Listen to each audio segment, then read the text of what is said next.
Hello everyone. आज हम अपने एक न्यू एक्सरसाइज स्टार्ट कर रहे हैं। एक्सरसाइज 15.3। देखो फर्स्ट क्वेश्चन में आपको क्या करना है, सोल्व द फॉलोइंग। तो देखो ए पार्ट में हम जो हमें गिवन इक्वेशंस है उनको सोल्व करना है। सिंपल सा आपका क्या है, एक्स वेरिएबल है, यहाँ पे वाई वेरिएबल है, यहाँ पे अगेन एक्स वेरिएबल है। तो आपको क्या करना है, एक्स और वाई की वैल्यू फाइंड आउट करके इसको सोल्व करना है।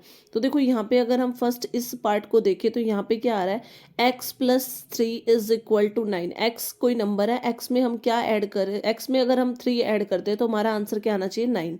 दूसरा हमारे पास y में अगर हम 7 को ऐड करते हैं तो हमारा आंसर क्या आना चाहिए, x आना चाहिए। तो देखो इसको ना हम दो स्टेप में करेंगे।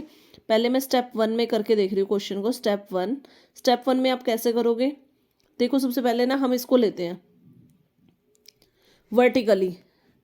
मतलब हम क्या लिखेंगे, x+3 इज इक्वल टू 9। ये फर्स्ट इक्वेशन होगी आपके पास, ठीक है। तो यहाँ से x की वैल्यू आपके पास क्या आ गई, x इज इक्वल टू 9 - 3, यानी x की वैल्यू क्या आई है आपके पास, 6। अब सेकंड वर्टिकल लाइन ले लेते हैं, हमारे पास जो एडिशन है ये, इसका मतलब क्या है आपके पास, आप क्या लोगे, y प्लस में 7 इज इक्वल टू x। तो देखो अभी जो x की वैल्यू आपने निकाली है, ये वाली x की वैल्यू ये यहाँ पे पुट कर लेते हैं, y plus 7 is equal to 6।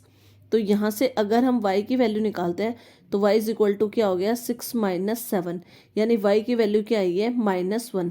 तो देखो y की वैल्यू आपके पास नेगेटिव नहीं हो सकती है, -1 आप वैल्यू कैसे ले सकते हो, -1 आपके पास, तो ये वाला जो आंसर है ये आपका नॉट पॉसिबल हो गया। अब हम इसको कैरी लेके करते हैं। देखो स्टेप 2 में हम क्या करेंगे, स्टेप 2 का मतलब देखो हम पहले ये वाला नंबर ले रहे हैं, यहाँ पे ये वाली इक्वेशन लेते हैं। देखो इस इक्वेशन को देखिए तो आपके पास क्या आ रहा है, x+3 इज इक्वल टू 9। तो ये आपका ये इस इक्वेशन को सोल्व करेंगे हम कैरी लेके। देखो x की वैल्यू हम क्या रखें, कि हमारे पास ऐड करके 9 हो जाए। देखो 6 जब हमने रखी थी तो हमारा आंसर y की वैल्यू नेगेटिव आई थी। इट मीन्स हम x के वैल्यू यहाँ पे 6 तो रख नहीं सकते, तो इसका मतलब हमें कैरी लेना पड़ेगा। देखो हम x की वैल्यू क्या रख लेते हैं, 5 और 1 सपोज करते हैं, यहाँ पे कैरी आया आपके पास, प्लस में 3 इज इक्वल टू 9। देखो दोनों टर्म सेम आई है, देखो 5 में 1 ऐड करेंगे 6 और 3 ऐड करेंगे 9। इट मीन्स देखो अब दूसरी वाली पार्ट जो है उसको भी सॉल्व करके देख लेते हैं, y plus 7 is equal to x। अभी आपने x की वैल्यू क्या फाइंड आउट की है, 5 इज इक्वल टू 7, प्लस में देखो y की वैल्यू हम क्या रखें कि हमारे पास ये 5 का मतलब क्या है, हमने कैरी दिया है, इट मीन्स ये हमारा 15 बना है। तो देखो इसको हम 15 मान के चलते हैं, तो 15 में से अगर हम 7 को माइनस करते हैं, 15 - 7, तो आपका आंसर क्या आया, 8।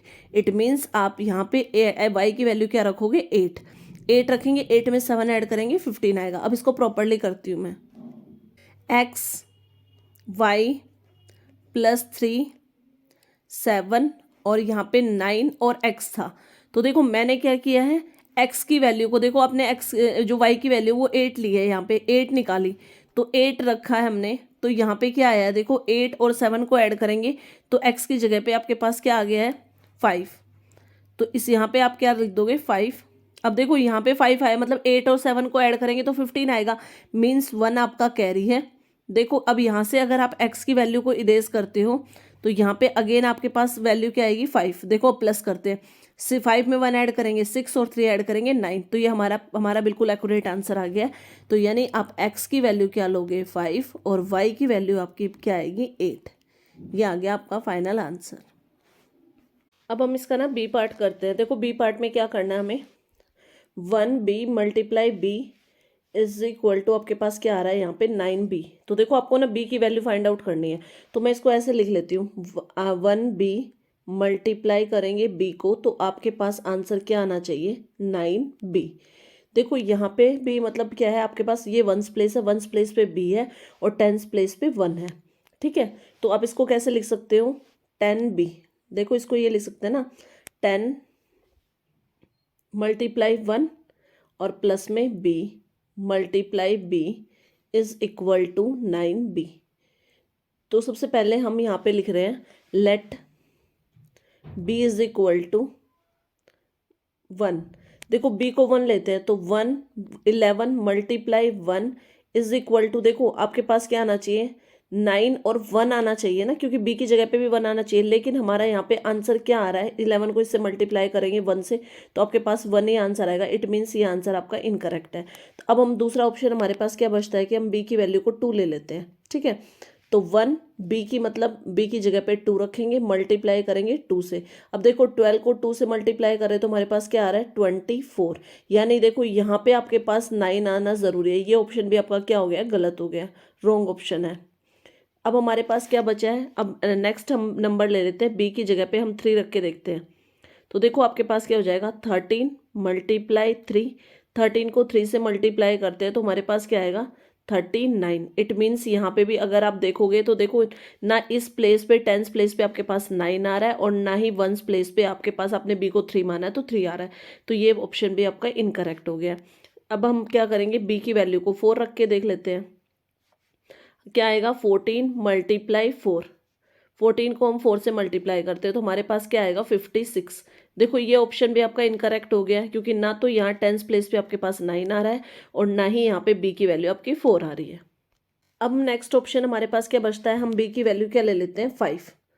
तो देखो बी की वैल्यू को 5 रखते हैं, यानी 15 हो जाएगा मल्टीप्लाई 5। तो आपके पास आंसर क्या आएगा 75। अब अगेन हमारे पास सेम चीज़ हुई है, ना तो हमारे पास टेंस प्लेस पे 9 आया है और ना ही बी की वैल्यू। देखो बी की वैल्यू तो आपकी 5 आ गई है, लेकिन यहाँ पे ये जो टेंस प्लेस है यहाँ पे आपके पास क्वेश्चन में क्या दे रखा है 9 होना चाहिए, तो 9 नहीं आया। इट मीन्स ये बी की वैल्यू आप 5 भी नहीं ले सकते हो। अब हम बी की वैल्यू को 6 रख के देखते हैं। देखो बी की वैल्यू 6 रखते हैं, 16 मल्टीप्लाई 6 इज इक्वल टू आपके पास क्या आएगा 96। तो देखो यहाँ पे आपके पास सबसे पहले तो टेंस प्लेस पे 9 आ गया है और वंस प्लेस पे बी, देखो यहाँ पे बी है ना, और बी की वैल्यू हमने क्या ली है 6। तो इट मीन्स ये आपका आंसर क्या आ गया करेक्ट। तो आप क्या रखोगे, बी की वैल्यू हमारे पास क्या आई है, बी इज इक्वल टू 6। इसको दोबारा कर लेते हैं। देखो 1 बी की जगह पे मैंने 6 रखा, मल्टीप्लाई अगेन 6 और हमारे पास आंसर क्या आ गया है 96। यानी बी की वैल्यू आपकी क्या आएगी, बी इज इक्वल टू 6। ये आ गया करेक्ट आंसर। सी पार्ट करते हैं। सी पार्ट में हमें क्या दे रखा है, क्यू पी प्लस में q p is equal to t q. आपको ये प्रूव करना है। ठीक है, अब इसमें क्या करना है, हमारे पास देखो सबसे पहले तो आपके पास कितने वेरिएबल है, 3 वेरिएबल है, एक क्यू है, एक पी है और एक टी है। तो देखो यहाँ पे अगर हम बात करें तो यहाँ पे देखो पी आपके पास यूनिट डिजिट पे है, यहाँ पे भी पी आपके पास यूनिट डिजिट पे है और यहाँ पे क्यू आपके पास यूनिट डिजिट पे है। इट मीन्स हमारे पास क्या हो गया है, देखो आपके पास जो स्टेटमेंट निकल के आई है वो क्या आई है, p plus p is equal to q. हम ये लिख सकते हैं। ठीक है, तो मैं सबसे पहले यहाँ पे लिख रही हूँ लेट, मैंने लिया है पी की वैल्यू 1। अगर हम पी की वैल्यू 1 लिखते हैं तो देखो क्यू की वैल्यू क्या होगी आपके पास, पी प्लस पी यानी 1 प्लस 1 इज इक्वल टू क्या हो गया 2। तो देखो अब जो आपके पास नंबर आया है नंबर विल बी, अब नंबर क्या आ गया हमारे पास, number will be is equal to, देखो अब पी आप क्या लिख सकते हो, क्यू पी की वैल्यू रखते हैं देखो पहले, तो आप क्या लिखोगे 21, क्यू की वैल्यू 2 है, पी की वैल्यू 1 प्लस अगेन 2 की वैल्यू 1, पी की वैल्यू 1, तो 21 प्लस 21 जो नंबर आपके पास आया वो क्या आ गया 42। यानी देखो आपकी वैल्यू सेटिस्फाइड भी हो रही है, पी और पी की वैल्यू 1 है और यहाँ पे देखो आपके पास क्यू की वैल्यू क्या है 2 आई है। तो इट मीन्स यहाँ से आपके पास टी की वैल्यू क्या आ गई है 4। टी इज इक्वल टू क्या है 4। अब देखो पता है यहाँ पे ना आप ये कर सकते हो, टी की वैल्यू हम 1 से लेकर 9 तक रख के देख सकते हैं। अब मैं एक और एग्जांपल ले लेती हूँ यहाँ पे, let p is equal to 2। P की वैल्यू मैंने 2 रखी, तो देखो क्यू की वैल्यू क्या होगी आपकी 2 प्लस में 2 इज इक्वल टू 4। अब जो आपका नंबर आया है number is equal to, number क्या आ जाएगा आपका